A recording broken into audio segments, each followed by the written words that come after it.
and welcome to FPL Mate, your best mate for fantasy Premier League content for the 2023-24 season. My name is Dan, and today we're doing something a little bit different. We are going to be doing a transfers tier list, but this time we're going to be focusing on the sells. So we're going to be looking at all of the players that you guys are selling right now, and I'm going to try and rank them as whether I think they should be sold or actually they should be kept. So guys, if you do enjoy this a little bit different format, I know a few of you guys have asked for this in the past, do drop a like to let me know you like it, so I know whether to do it again or not, and do subscribe if you are new around here or not. Okay, so 30 players, the most popular transfers out at time of recording. We've got some slightly different categories today. We've got at the top, must keep. So these players I would definitely no way sell. We've got probably keeps, players who I probably would lean towards keeping, of course.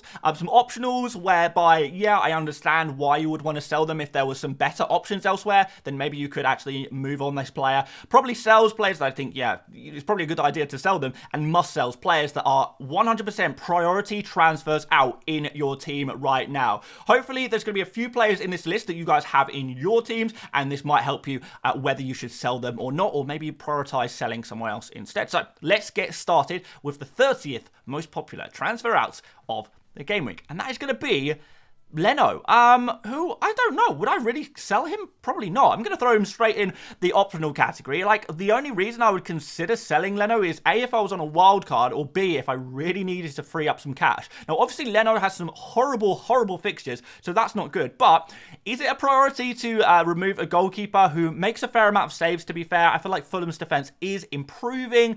Is it a priority to sell? No, absolutely not. So I guess you could if you're on a wild card, or if you desperately need to free up some budget and you want to go for a different goalkeeper. Aside from that, no real reason to sell Leno. So it's going to be team specific. Ødegaard up next. I'd probably keep him, to be honest. Arsenal, yes, they've got a tricky fixture against Chelsea, but in general, after that, the fixtures look really nice. We've got the likes of Sheffield United coming up for Arsenal. We've got Burnley coming up.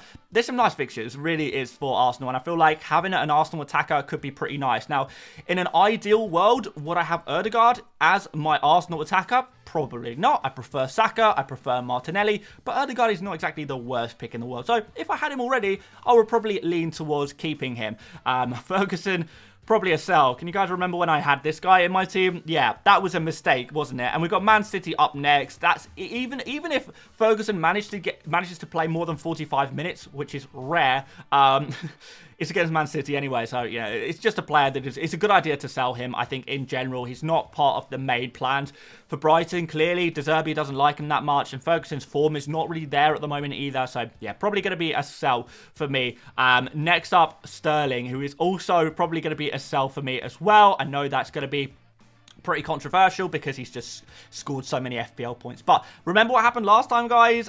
You know, if you owned Sterling for the amazing haul against Luton, actually, it would have been a good idea to sell him the following game week. And I feel like we're going to see the same thing again. Sterling, terrible fixtures. We've got Arsenal up next. We've got Man City coming up soon. We've got the likes of Spurs coming up as well. Just bad fixtures in general for Chelsea. And I just wouldn't want you guys to get involved in the trap of keeping Sterling just because he scored well last game week. We know what happened last time. I wouldn't say that Sterling is suddenly magically in amazing form. I just worry about Chelsea a lot at the moment, and I don't think that Burnley game is, you know, necessarily a sign that things are suddenly better. So probably going to be a sell for me. Next up, Edison. Like, again, it's the same situation with Leno. Is if you want to free up some budget, yeah, absolutely sell Edison. He's not good value for money at all. And from a defensive point of view, the fixtures coming up are not great for Man City. They really aren't for quite some time as well. I'd be looking to, in general, remove all Man City defenders right now. Would I remove Edison as a goalkeeper? Probably, in terms of, you know, goalkeepers to sell right now. 5.6 million is just way too much for him. You know, low ceiling. He's never going to get you more than 6 points, really.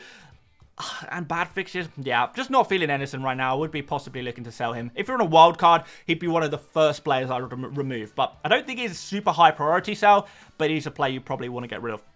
Darwin, probably keep. I feel like he is a player who is an optional sell to a degree, just because I'm not sure if he's going to start in game week 9 or not. But after that, I feel like Darwin is a player you're definitely going to want to have. So probably keep Darwin, like him a lot. Diaby up next, must keep. Like, who is selling Diaby right now? You must be absolutely crazy. And the next player, I think you're equally crazy if you're selling him. Bowen. Don't sell Diaby and Bowen. Great players, cheap players with great fixtures in great form. There is no reason to remove these players from your FPL teams. They are amazing. Both of these players as well, listed as midfielders, but essentially playing as strikers as well. So there is just so much going on for Diaby and Bowen right now. They are must-keeps as far as I'm concerned. Don't get rid of these guys. And if you are removing these players, like, I know there will be a few of you in the comment section who are removing the likes of Diaby and Bowen. Please tell me why. I would love to understand the logic, the rationale behind removing these players. I don't understand why they're popular sells right now. They shouldn't be at all. Luis Diaz, I'm going to put him in probably keep as well. I don't think he is the most amazing FPL asset necessarily, but we do have, like we know, we have some really good fixtures coming up for Liverpool. We do have the same problem with Diaz as we do with Darwin about that rotation immediately after the international break, but with Gakpo, you know, maybe he's not going to be fully fit. Maybe one of Darwin and Diaz has to play. So, yeah, there could still be some good returns potentially from the likes of Darwin and Diaz against Everton. But there is like a small part of me that says I would kind of understand if you did sell them. But in general, yeah, you probably would keep them, wouldn't you? So, probably keep makes the most sense. Morris next. Probably sell. You know, like... Gameweek 7 called, they want their differential striker back. He's not really a player you want to have long-term in your team. A lot of people bought him for the double game week. Do we really want him now? No, we don't really. So, yeah, Luton Town forward can probably go in the bin, I would say. Isak, kind of optional. If you're worried about his rotation, then I totally get it. Crystal Palace up next is not the most amazing fixture. I would understand if you sold Isak right now, but at the same time, it would pain me so much if Isak started against Crystal Palace. You know that he's got a good chance of bagging a goal in that game because he's Isak whenever he plays. He does well. Same kind of thing with Wilson. You know, if you can get the right Newcastle forward, things are going to go so well. So it would be a painful sell and one that you could really regret. So I cannot really recommend it even as an optional. So he's going to go in there. Disasi, he's got to go in must sell, I think. You know, with the slight maybe injury risk. It's only a small injury risk.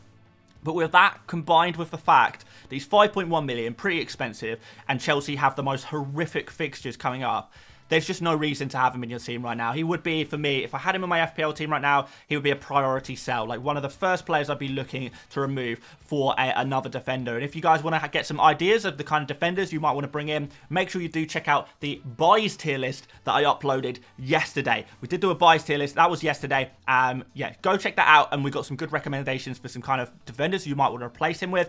But yeah, Disasi, got to be a sell for me. Foden is going to controversially go in the optional category. He's not actually been in that great form. Like, his numbers are really bad right now. He's not really creating much. He's not really producing much. So it's not likely that he's going to get too many attacking returns, even if there were better fixtures. Fixtures are okay for Man City over the next 3. After that, it does get a lot tougher. But there are so many other midfielders right now who have much higher potentials that aren't rotation risk, who are in better form, who have better fixtures. So for that reason, Foden would be a player who could quite easily be sacrificed. So don't think he's a must-sell.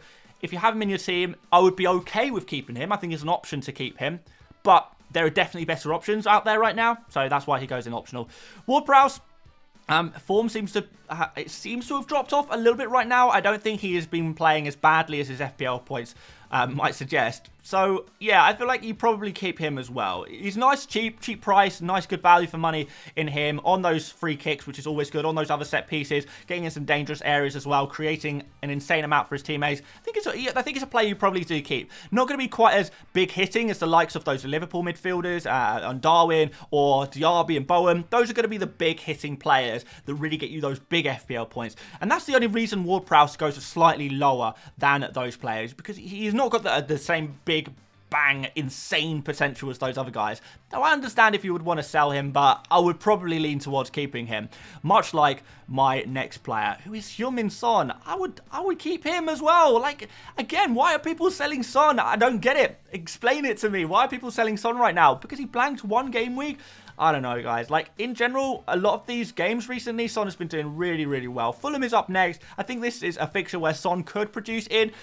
I would not be looking to sell him. I really don't think I would. After that, if you really need to sell Son to get to a Salah or a Saka, then I get it. I really do understand it. But I would wait at least one more game week before selling Son. At least. Maybe not even sell him at all, to be honest. Yeah, must keep category. Next up, Ramsdale. You look, there's no arguments here. He's a must sell. Unfortunately, he's just not playing games right now. If he comes back into the Arsenal starting 11 in the Premier League in the future, then we can reconsider this. But as far as we know right now, he's not going to be starting. It's going to be Raya in goal. So he's got to be a priority sell for us right now. Next up, Saliba, who is apparently got a minor injury. But it seems like he's going to be okay. From what I've read, Saliba is going to be fine for the upcoming game weeks. Don't love the fixture against Chelsea, but I don't think it's a bad one either. So I would probably keep Saliba, to be honest, if I had him. I think there is much better value for money going for the other Arsenal defenders / goalkeepers. But he's not a priority sell, really, is he? You probably keep him. He would be the last on my list in terms of Arsenal defenders / goalkeepers to buy, but I wouldn't sell him. Next up, we've got Alvarez, who I don't think I would sell him. Like, if you really, really want to get Ollie Watkins in your team and selling Alvarez is the only way to do that, then I get it. I understand it. But I feel like I would probably keep him. I like Alvarez. I think he's a good pick. He's been doing well this season. Maybe people are a little bit fickle on Alvarez as he's not been getting as many attacking returns in the last couple of game weeks as he perhaps did at the start of the season. I still think he's a pretty good pick. We've got Brighton up next. We've got Bournemouth in a couple of weeks. I think Alvarez could do some danger. Could be dangerous. The only problem with Alvarez is I think there could be slight rotation risk, which is why I potentially, don't put him too much higher than this. But yeah, probably keep Alvarez. It's not a strong reason to sell him. Onana also would probably keep him. I'm going to put him even higher, to be honest. I'm going to put him like here. And the reason is because Manchester United play Sheffield United next, which is an amazing fixture, the best possible fixture you can have if you're looking for a clean sheet. If we're looking to buy a new goalkeeper right now, you're using your transfers or wasting your transfers or burning transfers on a goalkeeper move, then at least make it one that is, really going to improve your team in the immediate term as well. I would wait till next game week where Man United play Man City before removing Onana. Like, to be fair, Man United, they're not. It's not clicking. Let's get this straight. It's not going well for Manchester United right now. But in the last 3 Premier League games, they've only conceded 2 goals. So when we look at this fixture against Sheffield United, you would say that United have a good chance of keeping the clean sheet there. So why would you sell Onana right now? Again, unless you desperately need to free up funds, I just wouldn't do it in general. I would keep this guy. I would keep this guy for 1 more week at least before removing him. Unless you're on a wild card, of course, which is a different conversation. Right, we've got to put Fernandes in. I feel like I would probably keep him personally. But I definitely understand why you'd want to sell him. So I'm going to put him in the optional category. Yeah, it's just, like I said, it's not going well for Manchester United right now. Fernandes is a very expensive player, but I do feel that he is a player who has potential from set pieces. Sheffield United are a team very susceptible to set pieces. We've got him on penalties as well. And his numbers have been consistently good throughout the season. I feel like he's just not that bad, really, for this game week. After that, yeah, sell him. He's not a good value for money. 1 more week, I would give Fernandes 1 more week. And for that reason, he's moving to probably keep. He's moving up. I'll probably keep him. I really would. Eze, probably sell. Probably sell, yeah. In fact, because of his injury, he's going to be out for at least a couple more game weeks. He's pretty much a must-sell, isn't he? Yeah, okay, right, yeah. I think because he's a midfielder, I think this is the difference.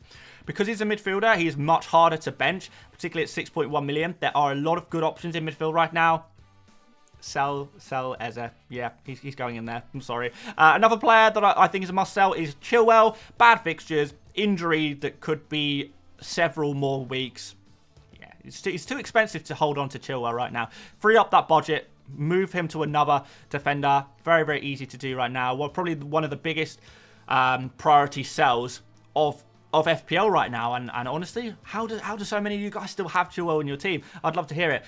Maybe you've just had other more pressing matters in your team, more pressing transfers to make. But if you've got an opportunity to sell Chilwell, take it. Absolutely take it. Botman is going to go in optional. Yeah, we're going to put Botman in optional. I don't think you have to sell him, to be honest. He might even be back for this game week. There's a chance he's back for this game week. And after that, he's going to provide really good value for money. So what I would say is if you can cover Botman for this game week with someone in your bench, then there's no problem with keeping him. I would quite like to have him long term, to be honest. So yeah, Botman, optional player. I think he's going to be a decent pick long term, and he could even be back this game week. Don't think he's a player you have to sell at all. But I understand if you don't have the options to kind of back him up, if you think he's going to be injured, you know, maybe you could sell him. Awani. Must sell. Yeah, must sell. I feel really bad for Awani owners because they bought him in with Gameweek 9 in mind, where Awani plays against Luton Town, and unfortunately he is going to be injured for not only Luton Town but for Gameweek 10 as well after that. So yeah, real tough break for Awani owners, but I think you just got to cut your losses. If you can't get him against Luton Town, then I'll just move to another forward pretty easy. If you can afford to get him to Watkins, amazing, particularly if you can downgrade someone else in order to do that. I think that could be a really nice move for you. There are some other forwards I would consider as well. Erling Haaland is up next, isn't he? Yes, he is. A player being sold by a lot of people. It's like the new fashion, the new trend in the FPL world at the moment is selling Haaland. I don't agree with it at all. I think he is, I'm going to put this out there, the biggest must keep of this entire video. I really, last game week, I kind of understand a little bit why you would sell Haaland. He was about to play Arsenal, tough game, probably didn't expect FPL returns in that game, and that proved to be true, right? However, now that we've got Arsenal out the way, the next 3 fixtures are Brighton, who are just conceding so many goals and so many chances at the moment, to an extent where Haaland is probably going to be the best captain to play against Brighton this game week. After that, we've got Manchester United, who are just, you know, terrible right now, and we know what happened last season when Man United were in some bad form and Man City came to play them. Wow. That was an absolute slaughter, and Haaland was the beneficiary of that one. After that, we got Bournemouth, one of the weakest defences of the entire league. So the next 3 fixtures, I think if you sell Haaland, you are going to be in big trouble, like serious trouble. And like, you won't have anyone but yourself to blame either, which is the toughest thing. Like, he is a player who is incredible at scoring goals. And when he does score goals in these pretty favourable fixtures for him, you can't be surprised. You really can't. So yeah, I cannot advocate for selling Erling Haaland. I really can't. I can't do it. I can't do it, and I won't do it. I've been there before, guys, and it did not go well. And I'm learning from that. And I hope you guys can learn from my mistakes in the past as well. And yeah, let's just see. Put it out there. I don't think you should sell Haaland. I really don't. Some of you guys are going to disagree with me. Fair enough. I'm happy to agree to disagree on this one, because I'm standing very firm. And next up, Brian and Mbeumo. It's a good fixture next, which is the toughest thing. The only problem with Mbeumo is that he might be essentially playing as a wing back again, and for that reason, he's going to go in optional. He's going to go in optional. Like, I would lean towards keeping him slightly, but there are other great options out about right now. So yeah, I'm going to put him in. You know what? No, he's going in. He's going in. Probably keep. I personally would probably keep him. I really would. But it's easy for me to say that as someone who doesn't own Mbeumo, and I feel like that is the problem here. I would keep Mbeumo, but I don't have him, so I'm not the guy who's got to make that decision. You guys have got to make that decision. I would keep him though. I'm gonna say I would keep him because penalties and a great fixture, and he's actually been playing okay. I think it's not been quite as bad as a lot of people have been making him out to be. Yes, he hasn't got FPL returns, but he hasn't looked like bad, like in bad form in general. Penalties as well. Hey, if you get a penalty, everything changes. I'd probably keep him. Right, next up, Rashford. I'm not so keen on Rashford, if I'm honest. Not so keen compared to Fernandes. Don't think the Sheffield United fixture suits Rashford at all. I don't even know if Rashford is going to play against Sheffield United. I think there's going to be calls for him to get rotated or rested, or, you know, just given a little bit of a break, because the form isn't there. I can't even back up Rashford with underlying numbers anymore because he hasn't been putting up very good attacking numbers either. I can't really justify it, but it is a good fixture in general. It's just, you know, Manchester United playing against a weak team, so he has to go in optional at the very least because of the great fixture. But at 8.8 million, bad value for money, bad form. Yeah, it's just not a player I'd want to have in my FPL team right now. In general, I would maybe consider selling him. Really, he's got to go in optional category, I think. Next up, Mitoma. He's going to go in the probably keep section. Yeah, I would keep him. Like, he has got the yellow flag, the yellow Dorito of death. But actually, you know, he's only illness. Like, he withdrew from the Japan team because of illness. not because of any serious injury or anything like that. So I think he'll be fine to play against Man City. And after that, Mitoma is essentially essential.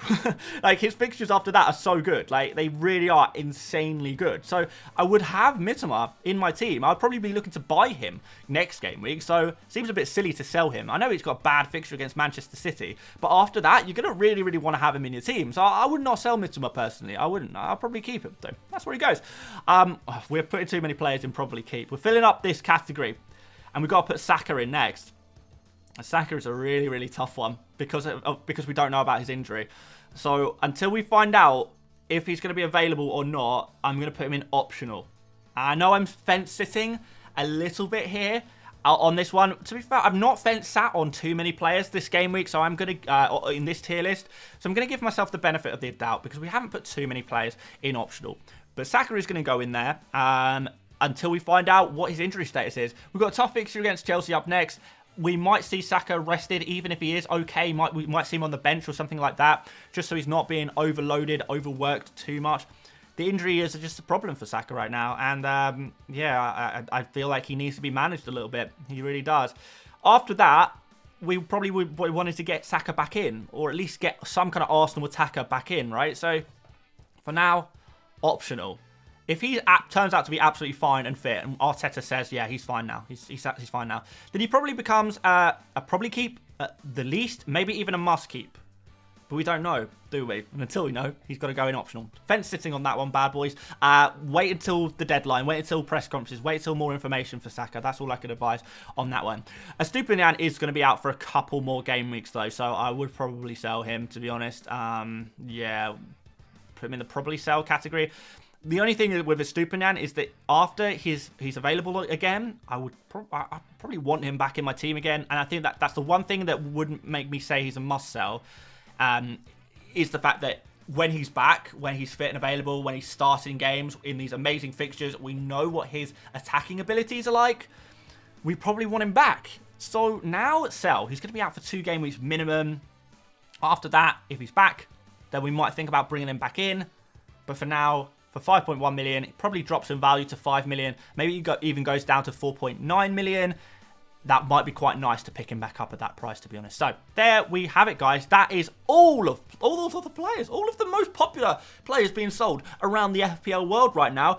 I've actually ended up putting most of the players who you guys are selling actually is towards the keep side of things. It probably keeps is the most popular category here, which kind of, you know, I think it says a lot. I think a lot of people are knee-jerking and removing players right now that perhaps they shouldn't be.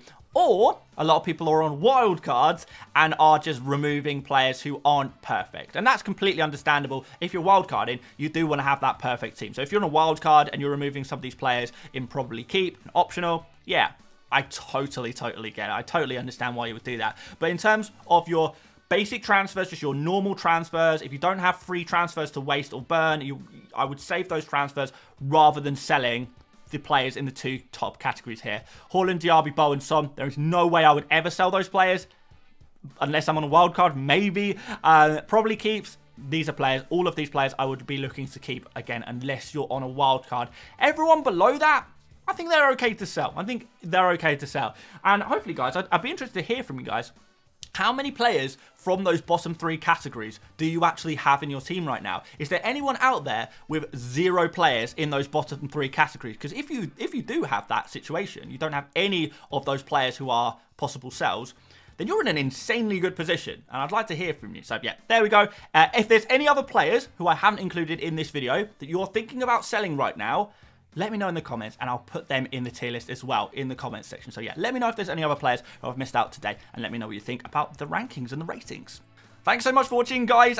If you did enjoy this one, drop a like. Do subscribe if you're new around here as well. Yeah, I would like to get some feedback on this one because we don't do this video very often. So whether you just leave a feedback by leaving a like or want to leave a comment, whatever, I appreciate it all. We will be doing a stream tonight. Yes, finally, a strategy stream. Back to streaming for Gameweek 9. International break is over. We need to get back into it. So hopefully I'll see a few of you guys in tonight's stream. Aside from that, I'll see you for the rest of the week for the normal content. Let's just get back to normal.